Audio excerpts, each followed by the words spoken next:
పిల్లలు చిత్ర వినోదుల రిసెప్షన్కి dance practice చేస్తూ ఉంటారు. వినోద్ చిత్ర ఇద్దరు అలా కూర్చొని ఉండడంతో అప్పుడు పిల్లలు ఏంటి పిన్ని రిసెప్షన్ ఎవరిది, మీదే కదా, మీరే డ్యాన్స్ చేయాల్సింది, అలా కూర్చుంటే ఎలా అని చెప్పి చిత్రని వినోద్ని డ్యాన్స్ చేయమని చెప్తూ ఉంటారు. చిత్రకు డ్యాన్స్ చేయడం రాకపోవడంతో పిల్లలు నవ్వుతూ ఉంటారు. ఇక బాగి కూడా నవ్వుతూ ఉంటుంది. పిన్ని మిమ్మల్ని గోడలకి పెయింట్ వేయమనలేదు, డ్యాన్స్ వేయమన్నామని చెప్పి అంజు అంటూ ఉంటుంది.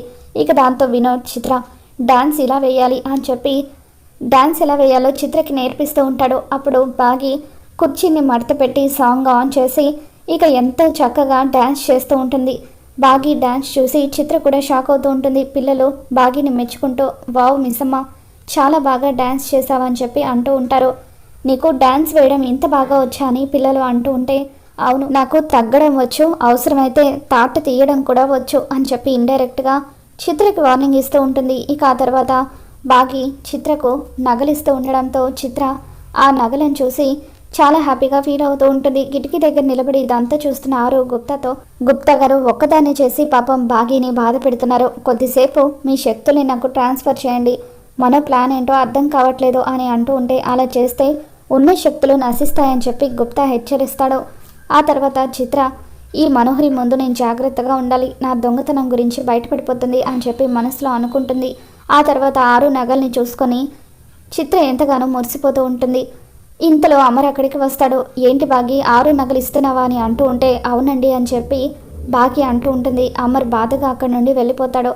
నగలు ఇచ్చేసినందుకు థ్యాంక్స్, చోకర్, వడ్డానం, పాపిడి బిల్ల అన్నీ ఉన్నాయి కదా అని చిత్ర అడుగుతూ ఉంటుంది. ఇక దాంతో బాగి అన్నీ ఉన్నాయి, నగలు ఇచ్చేసినందుకు అనొద్దు, ఇచ్చినందుకు అని చెప్పు, ఎందుకంటే ఆ నగలు మళ్ళీ రిసెప్షన్ అయిపోయిన తర్వాత నువ్వు తిరిగి ఇవ్వాలి, తర్వాత నువ్వు హుక్ పోయింది, అది ఊడిపోయింది, ఇది ఊడిపోయింది అంటే నేను అస్సలు ఊరుకోను, నా గురించి నీకు తెలియకపోవచ్చు, మనోహరిని అడుగు, నాతో తేడా వస్తే రఫ్ ఆడిస్తాను, ఆరు ఒక్క నగల్లాగే చూడు, మళ్ళీ జాగ్రత్తగా తీసుకొచ్చివ్వు అని చెప్పి బాగి చిత్రకి వార్నింగ్ ఇస్తూ ఉంటుంది.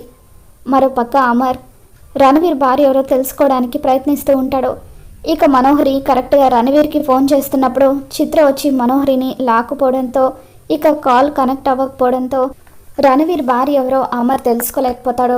ఎవరు నువ్వు, నా చుట్టూనే ఉంటూ ఎందుకు నాతో ఆటలు ఆడుతున్నావు, నువ్వెవరో తెలుసుకుంటాను అని చెప్పి అమర్ అనుకుంటూ ఉంటాడు.